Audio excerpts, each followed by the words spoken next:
What is up, ladies and gentlemen? Austin in China coming at you from a bridge. Not the strongest opening, but oh well, I mean, it's what you got. It's what you got. So yeah, the other day in the Discord server, one of the channel members, or I think he's a patron actually, left a bunch of questions. So I'm going to answer a bunch of those questions here. And I'm going to be doing another one that's kind of left over from the Q&A video. Ivan had a ton of questions, and I'm going to jump through those in the next couple of videos because, yeah, it's you guys that make the channel possible. People who have questions, people who ask questions, and people who want to know things. So, you know, while I'm here, while I've got the time, let's talk about them. Let's talk about them. So I'm just going to call him Joe for, I guess, the lack of a name, because I don't remember what his actual name was. So, would you order a Terracotta Warrior with your face on it for $5 grand if you had that kind of money laying around? No, I don't think I would, to be perfectly honest. Because, I mean, look, I know I'm a bit of a narcissist because, like, I have a whole YouTube channel about me and about my life because it's so interesting and whatever. But even that seems a little bit too narcissistic for me to have something with my face on it laying around that I paid money for. Ugh.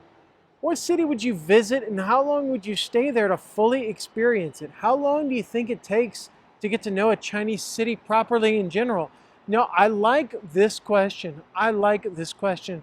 A couple of cities I would like to go to and spend some time in would be maybe in, so there's a few. One would be like Kashgar out in Xinjiang. I would just love to go way out to far west China and see something super different. Or like Almaty, like just somewhere in Xinjiang that's really, really super different. Or I might like to go to Hangzhou. Hangzhou seems like a nice place. Or Suzhou. I haven't spent a lot of time in that region of China. Or like Harbin up in, you know, the really far north, again, because it's really different. And yeah, I'd like to check that out for sure. How long does it take to get to know a city, though? That's a tough question. I mean, I would say to get to know whether you actually like a city or not, I don't think it takes that long. Maybe, you know, if you like a city within, I'd say a couple of weeks or maybe a month. Then you generally know if you like a city or not by that time. But I would say to get to know a city, to properly know a city in China, I would probably say half a year. I think half a year is a good amount of time to really get to know a city, to get to know the ins and the outs, the back roads, the well-known restaurants, the not so well-known restaurants, the best routes to take to go from point A to point B, to see all the you know, tourist sites, to see all that stuff and get into local life. Half a year, something like that. I got the questions here. Let's keep it going. Let's keep it going. If you could have any other job in China, even just for a summer break, what would it be? I might try my hand at like TV hosting. It's pretty stressful, but like hosting some sort of like hosting some sort of show, like a travel show for like say CRI or something. Hosting some kind of or maybe a news program. Yeah, for somewhere like CRI where I could do it in English. I don't want to host in Chinese, but yeah, that would be fun. I'd like to try it because I enjoy doing this as a hobby. But even as a hobby, when I have too much to do, I'm like, I'm not sure if I like this or not. So I'd like to try it as a job to see whether I could just see if I could cut it. You know, just see if I could cut it.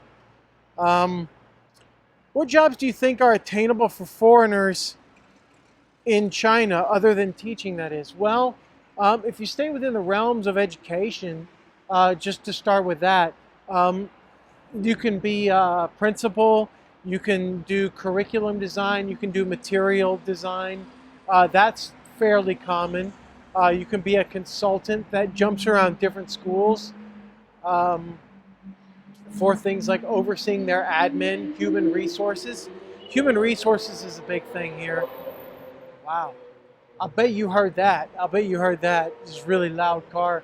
So yeah, human resources is big here. Tech jobs are really big in Chengdu. I know people that work at like Lenovo and Dell and Ubisoft, and they work at Tencent Games. Like there are lots of foreigners who are in some sort of tech industry.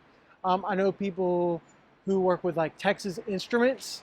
I know people who work with BMW, with Audi, who work on the state power grid. Yeah, there's, well, I don't know if it's the state power grid, but some sort of power grid here. Yeah, there's lots and lots and lots of jobs available here for foreigners that are not, non-teaching jobs. Yeah, you don't have to be stuck teaching here if you don't want to be a teacher.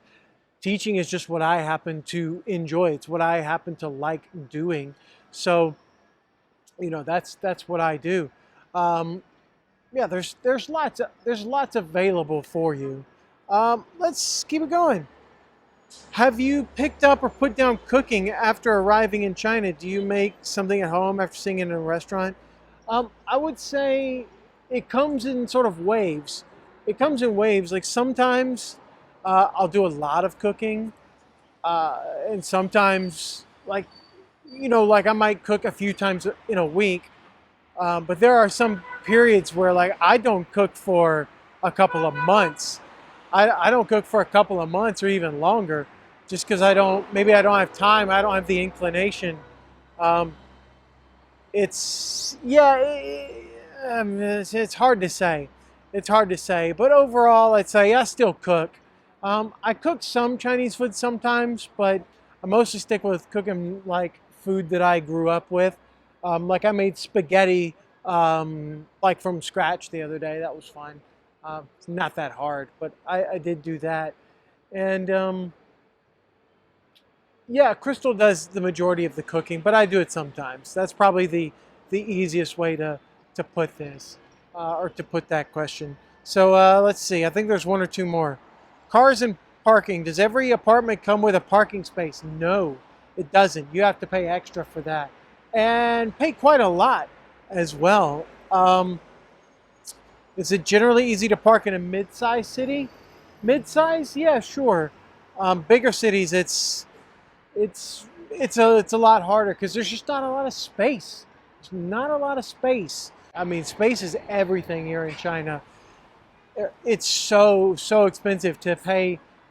Like, housing prices here are just exorbitant. They're exorbitant here because there's just not a lot of space in China. So that comes for parking too. You're talking about paying $20,000, $30,000, $50,000, $100,000 for a parking space in China. That's crazy to me. But it's the space, man. Like once you get that space is gone. So once you lose it, it's gone. So that's what you're paying for. Yeah. Well, those are just a few questions that I wanted to answer while I was on the bridge, and had a nice little line of sight behind me. So I hope that those answers are to your liking, and I hope it was useful and interesting. So thank you all very much for watching. I'll answer Ivan's questions in the next video, and I'll see you all next time.